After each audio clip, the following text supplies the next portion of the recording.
안녕하세요. 프라우드 코리아입니다. 한글날을 맞아 제가 소개드릴 내용은 우리나라의 자부심이라고 할 수 있는 한글인데요. 한글은 구독자 여러분들 모두 아시다시피 조선의 네 번째 왕이었던 세종대왕이 만든 우리나라 고유의 글자입니다. 1946년에 훈민정음이라는 이름으로 같은 이름의 서적과 함께 반포되었는데요. 이러한 이야기는 우리나라 사람이라면 당연히 알고 계시겠죠? 그리고 한글의 한이라는 뜻은 크다는 것을 의미하며 따라서 한글은 큰 글이라고 하네요. 그런데 이러한 우리나라 고유의 문자, 한글이 과거부터 지금까지 세계에서 유명한 언어학자, 역사학자와 같은 석학들로부터 그 우수성에 대해 찬양과 칭찬들을 들어왔다는데 여러분은 알고 계신가요?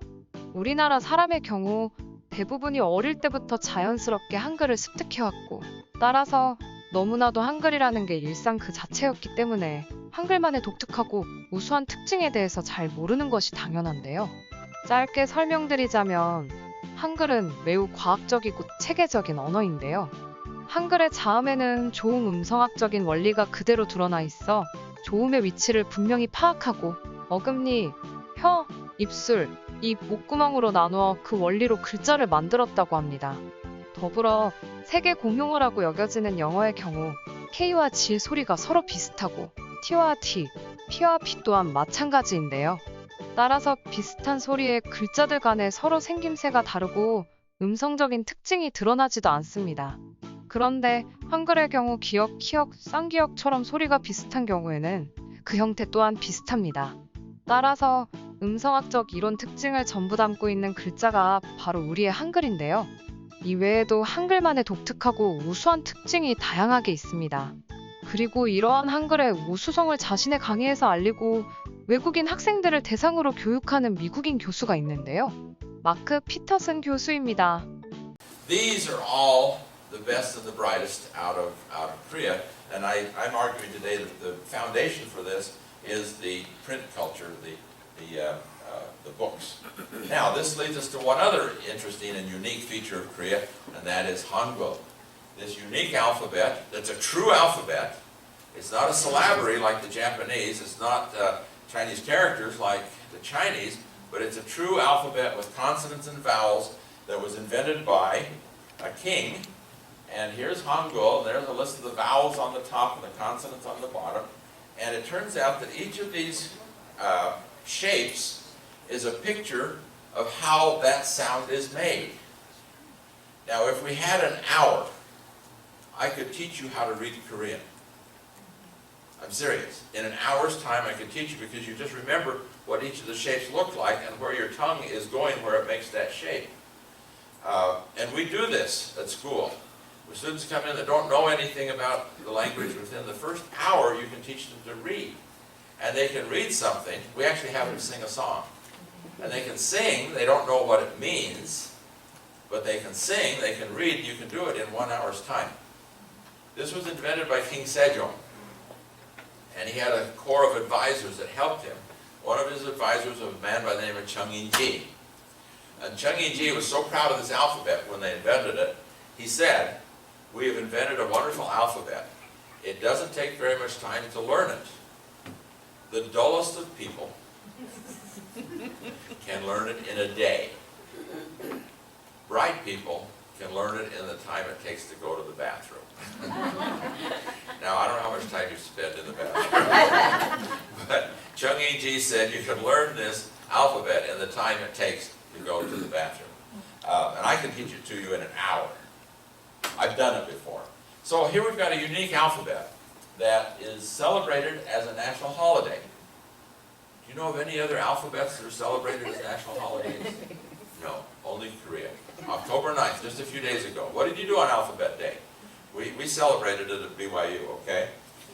It's the only alphabet where we know the name of the inventor and all these other things. I have to qualify this in just a little bit because, so that's what makes Korean unique, Korean Hangul unique.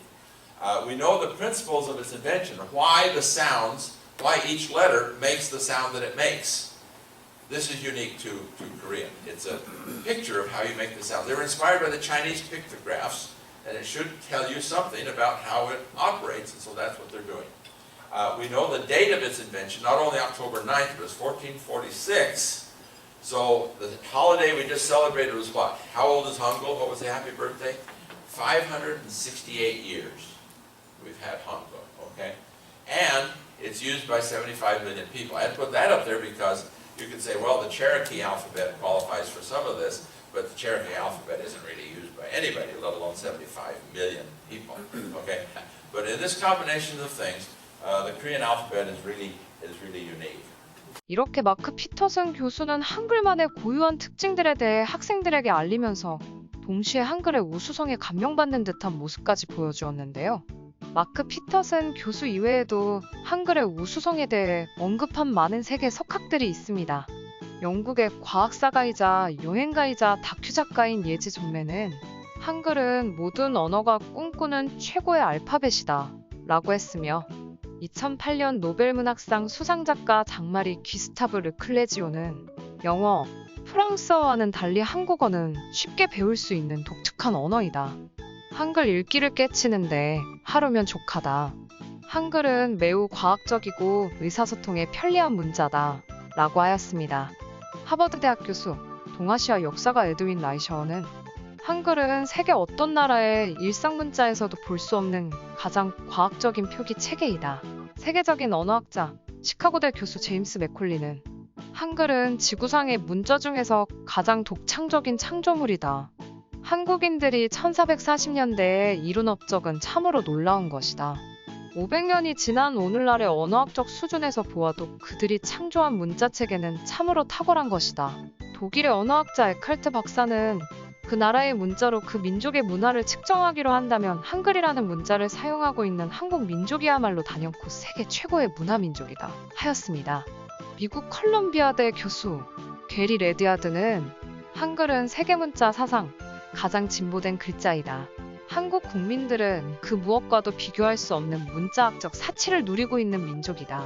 영국 리스 대학의 음성언어학과 제프리 샘슨 교수는 한글은 가장 독창적이고도 훌륭한 음성문자이다. 한글은 한국민족뿐 아니라 전체 인류의 업적으로 평가되어야 함은 의심할 여지가 없다. 메릴랜드대 로버트 램지 언어학 교수는 한글은 세계의 알파벳이다. 한글 창제는 어느 문자에서도 찾을 수 없는 위대한 성취이자 기념비적인 사건이다. 세계의 많은 유명 교수, 작가들이 한글의 우수성을 부러워하고 또 칭찬하였습니다.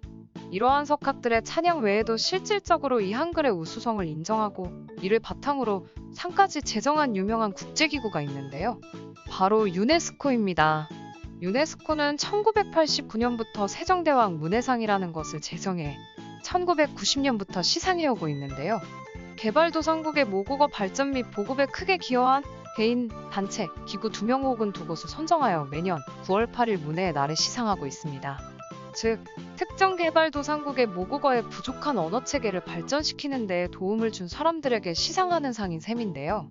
이는 아마 세종대왕이 몇백 년 전 백성들이 사용할 수 있는 글을 백성들을 위해 만든 데에서 착안한 상이 아닌가 싶습니다. 유네스코까지 이러한 세종대왕의 뜻을 이해하고 이에 바탕한 상까지 제정하다니 정말 자랑스럽지 않나요?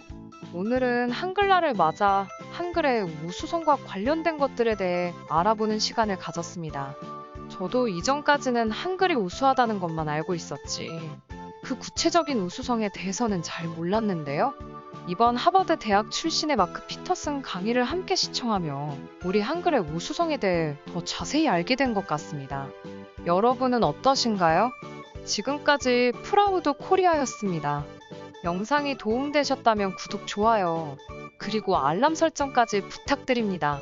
알람을 설정하면 새로운 동영상을 가장 빠르게 만나보실 수 있습니다.